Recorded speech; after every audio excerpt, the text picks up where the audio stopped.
안녕하세요. 무료 어플러입니다.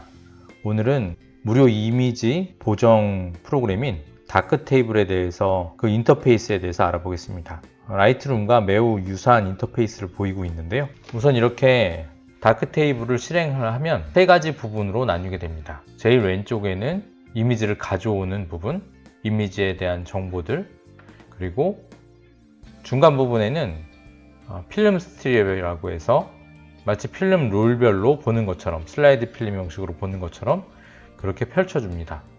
그리고 오른쪽은 이미지를 선택하는 것과 선택하는 것들을 어떻게 처리를 할지, 그리고 어떻게 이미지들을 내보낼 것인지, 즉 출력을 할 것인지 그거에 대해서 알려줍니다. 오늘은 다크 테이블의 인터페이스 중 이 라이트 테이블에 대해서 알아보겠습니다. 세 가지 종류가 있는데요. 우선 라이트 테이블이 있고요. 지금 보시는 화면이 라이트 테이블입니다. 라이트 테이블은 이미지를 불러오고 이미지를 검토하고 이미지를 어떻게 출력을 하는지에 대해서 중점적으로 나오고요. 그 다음 다크룸이라는 것이 있습니다.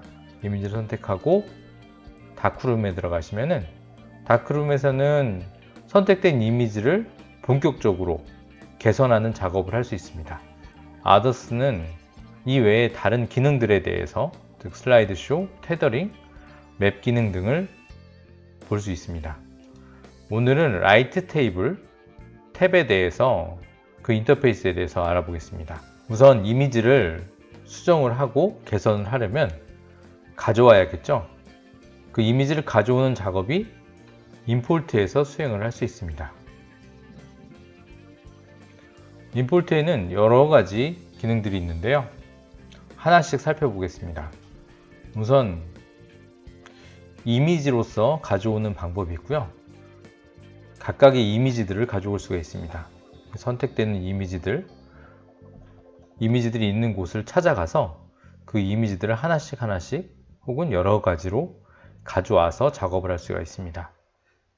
만약에 여기서 두 개나 세 가지 파일을 선택을 하고 가져오게 되면은 임포트 필름 스트립에 세 가지 이미지만 뜨겠죠.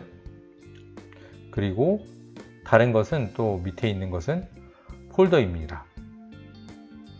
해당 폴더에 있는 이미지들을 모두 가져오는 그런 조건입니다.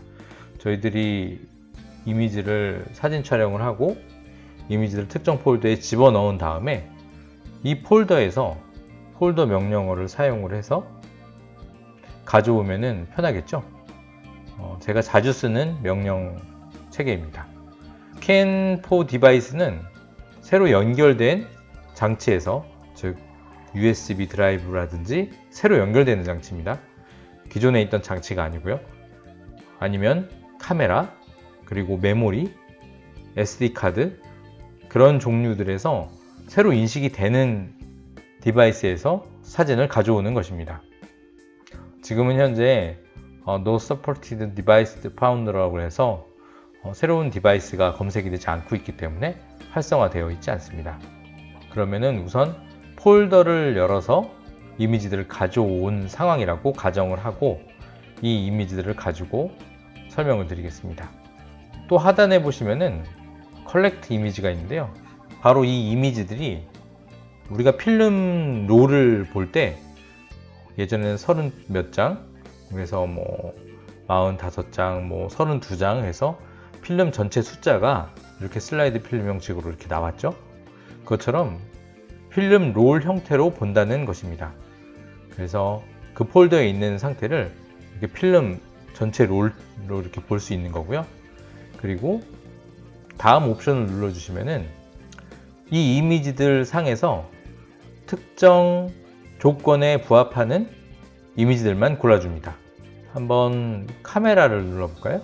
촬영된 이미지들 중에서 어떤 카메라로 이미지를 찍혔는지 각 카메라별로 이미지의 숫자가 나옵니다. 올림푸스 펜2로는 134개, 펜 F로는 1064개. 네, 핸드폰도 있네요. 모바일고 캐논 EOS 20D로는 411개의 이미지가 검색이 됩니다. 더블 클릭하시면은 해당 카메라로 촬영된 이미지들만 중점적으로 나오게 됩니다. 우리가 이미지들이 많이 섞여 있거나 각종 폴더에 여러 카메라로 촬영된 이미지들이 함께 있다고 하면 이런 탭을 사용을 해서 카메라별로 별도로 이미지 조절을 하거나 저장 처리를 하면 도움이 될 것입니다. 아주 유용한 기능이겠죠? 또 재미있는 것을 볼까요? 그리고 날짜별로 보여줄 수 있고요. 2004년부터 2019년까지의 촬영 자료들이 있네요. 히스토리 기능도 있습니다. 얼터드는 개선이 된 자료들이고요. 그리고 not altered는 아직 개선이 되지 않는 자료들, 즉 다크 테이블에서 고쳐지지 않은 자료들을 우리가 일컬어줍니다. 컬러 레이블은 이렇게 컬러별로 되어 있는 부분을 알려줍니다. 타이틀도 있고요. 디스크립션. 타이틀 디스크립션 부분은 우리가 메타데이터에 특정 부분을 넣어 주었을 경우에 나타나게 되는 자료입니다. 크리에이터라고 하면은 포토그래퍼죠. 만약에 사진기에 메타데이터를 저장을 하셨을 경우에는 이렇게 자동적으로 크리에이터에 메타데이터를 불러옵니다. 카피라이트 정보고요. 또한 렌즈가 어떤 렌즈가 사용되었는지도 나오게 됩니다. 이렇게 다양한 렌즈군들이 사용이 되었네요. 그리고 포컬 랭스를 한번 볼까요? 0부터 300mm까지 아주 다양한 포컬 랭스가 나오고 있습니다. ISO 별로도 나올 수가 있고요. 만약에 본인의 사진에 대해서 어떤 특정 카메라나 브랜드에 대해서 야간에 찍었을 경우에 어느 정도까지 ISO 범위에서 허용치가 되는지 ISO 800에서 촬영된 이미지들을 쭉 보고 판단을 하실 수가 있을 것입니다. 조리개 값이고요. 조리개 값이 이렇게 다양하게 출력이 되고 있습니다. 익스포저는 셔터 스피드 값입니다. 제일 아래쪽에 보시면은 30초에서부터 8000분의 1초까지 이미지들이 촬영이 되었습니다. 아스펙트 레이티오는 가로 세로 비율을 알려줍니다. 비율별로 이미지들을 검색해서 보실 수가 있습니다. 파일 네임이 있고요. 파일 네임은 이렇게 확장자별로 정렬을 해줄 수가 있습니다. 지오 태깅은 GPX 정보가 들어가 있는 파일들을 알려주는데요. 만약에 GPX랑 연동되는 카메라를 가지고 계시거나 그 카메라를 사용하고 계시면은 사용하실 수가 있습니다. 그룹핑 기능이 있고요. 그룹별로 지정을 해서 이미지들을 관리를 하실 수가 있습니다. 이렇게 컬렉트 이미지에 대해서 알아봤고요.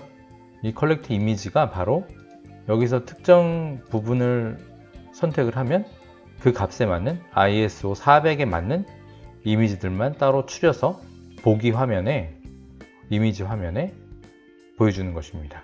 그러면 Recently Used Collections는 무엇일까요? 이거는 현재 컬렉션 이미지들을 본 옵션들입니다. 제가 거꾸로 ISO 400을 봤고요. 그룹핑, 그 다음에 화면 비율, 셔터 스피드, 조리개 값 이런 식으로 봤겠죠. 최근에 자신이 검색한 내용들을 바로 보여주기 때문에 작업을 이어서 하기가 편할 겁니다. 자주 사용하는 컬렉션이라고 보시면 되겠죠. 아래 부분은 특정 이미지를 선택을 하였을 때 그 이미지에 대한 메타데이터 값들, ISO 정보들을 보여주는 것입니다. 이렇게 다양한 정보들이 나오게 됩니다. 오늘은 다크 테이블에서 라이트 테이블 부분 중 제일 왼쪽에 있는 Import, Collect Image, Recently Used Collections, 그리고 Image Information 등의 인터페이스에 대해서 설명을 드렸습니다. 다음에는 라이트 테이블의 다른 부분에 대해서 더 설명을 드리겠습니다. 감사합니다.